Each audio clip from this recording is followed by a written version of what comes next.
My name is Henry Ma, I am from Group 10, and this week our group will be talking about how the world will become more democratic as a result of information technology. Our first point is that IT has developed more advanced techniques and technology to use in elections. Our second point is that IT has created an easy access point for people to participate in political discussion. Our third point is that IT has enabled the ability for authoritative figures to more easily cater to the needs of the majority. Our fourth point is that IT has supported intellectual development of people so that they can take initiative and make more informed choices. For our fifth point is that IT has created a global identity and how that has led to revolutions. Has led to the development of techniques used in conducting elections. It is used, for example, in compiling voter lists, drawing electoral boundaries, managing and training staff, printing ballots, casting votes, and so on. The appropriate application of technology to elections increases administrative efficiency, reduces long-term costs, and most importantly enhances political transparency. Issues like stolen ballots or print-out ballots counting that can take a long time can be avoided, guaranteeing the general public of a transparent election and thus promoting a democratic world.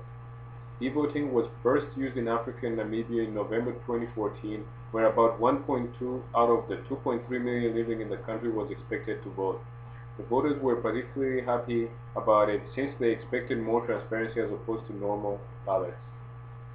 IT development has also been used in forming new political parties and helping them acquire members that share the same views. Political parties and organizations are built by bringing together individuals who share a common set of values into a common political effort. In going about this process, political parties undertake a four-step action. First, they inform individuals of the common set of values they share. Second, they persuade an individual that through working together within the democratic system and united around values, the political party can address the common problems and concerns they share. Third, political parties take the individuals they have persuaded and organize them under a single banner, participate within the political system.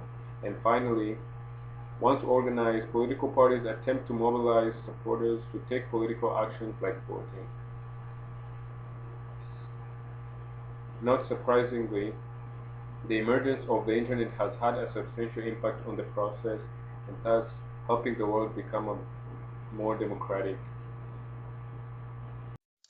The advent of IT has also led to an increased political participation. With thousands of political blogs, digital applications, and forums available on the Internet, people are becoming more enlightened about political movements taking place around them. In Nigeria, for example, a digital application was created to allow citizens access the country's constitution via mobile phone download to further educate them about their rights and privileges. Political participation can be divided into two major classes. This constitutes physical as well as faceless participation. Physical participation often refers to staging a protest or demonstration against perceived injustice by the government. Faceless participation is less confrontational, but is equally as powerful. It is important to note that IT has encouraged both forms of participation because it has allowed thousands of people sharing a similar grievance communicate and come together and stage protests. It has also provided a platform for other members of society that are not courageous enough to air their views publicly. The Internet, for example, allows people to leave comments on political blogs anonymously. A prime example of influence IT has on democracy was seen in the Egyptian Revolution. The people of Egypt had been frustrated by the government of Hosni Mubarak for a long time, but did not have the medium to help organize a united revolt. But with social media sites such as Facebook and Twitter and whatnot, the opposition was able to mobilize millions of disgruntled Egyptians and stage an armed revolt against the government. Facebook was reported to receive around 200 million photo uploads per day, or about 6 billion per month in 2011, and Twitter users were sending 500 million tweets per day in March 2013. This amounts to a total of 700 million pieces of information that defines the world's collective opinion, and this number is growing every day. Facebook and Twitter have a combined market cap of over $250 billion because all this data is very valuable. With all this data, third-party companies can cater their products to the masses based on what the majority of people want. This is an example of information technology democratizing corporate decisions because products become cumulatively defined by the public. Journalism is another aspect of the world that is being democratized by information technology. Tweets cover news in real time and often get published before any news coverage exists.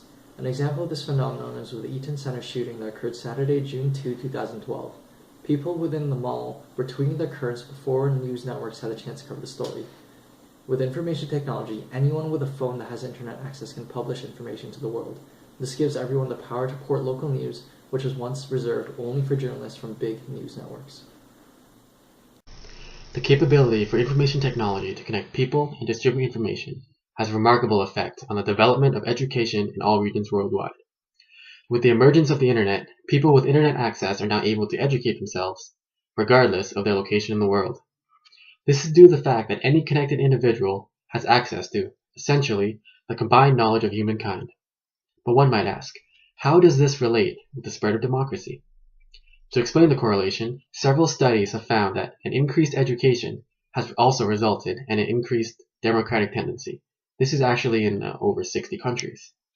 The reasoning for this can be explained from a 1959 quote by Martin Lipset, a political sociologist.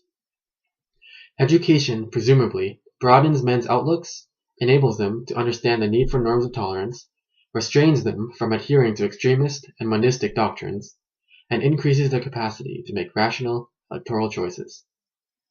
Essentially, IT is a secondary hand which enhances education, and from there, education spreads democracy. To continue, the effect of education in political systems can be seen when looking at a few major political movements in the 20th century.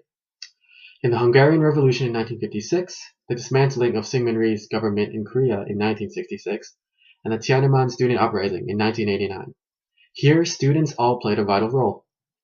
In fact, these revolutions were all products of an educated body of people fighting for the values of freedom and information. To end, the support of IT in education allows people to learn how to think more critically of their situations and keeps them from blindly accepting any political doctrine. Today, the forces of global engagement are helping some people identify themselves as global citizens, meaning that they have a sense of belonging of a world community.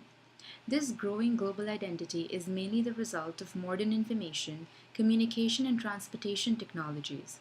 These technologies are strengthening our ability to connect to the rest of the world through the internet, through participation in global economy, through the empathy we feel when we see pictures of humanitarian disasters, civil conflicts, and wars in other countries. As seen in the recent event in the Middle East, named the Arabian Spring, dictatorials of almost half a century long were ended by uprisings and resistances of some dissidents organized via social networking sites. Also, social networks have played an important role in the turnover of Hosni Mubarak in Egypt. Those who see ourselves as global citizens are not abandoning other identities, such as allegiance to our countries, ethnicities, and political beliefs. These traditional identities give meaning to our lives and will continue to help shape who we are. However, as a result of living in a globalized world, we find we have an added layer of responsibility. We have a concern and a share of responsibility for what is happening to the planet as a whole, and we are members of a worldwide community of people who share this concern. Globalization as an interaction that is related with events, facts, and societies in the world where technology is the main factor and accelerates it. Together with these developments globalization caused, there has been a need for changes and transformation in citizenship perceptions and a reformation in locality, universality, identity diversity, and similar relations. Therefore, the citizenship transformed into locally and universally activities. In globalization process, different perspectives in citizenship literature and a rise of cosmopolite ideas have emerged. In conclusion, our arguments have clearly stated how the world will become a more democratic place as a result of IT.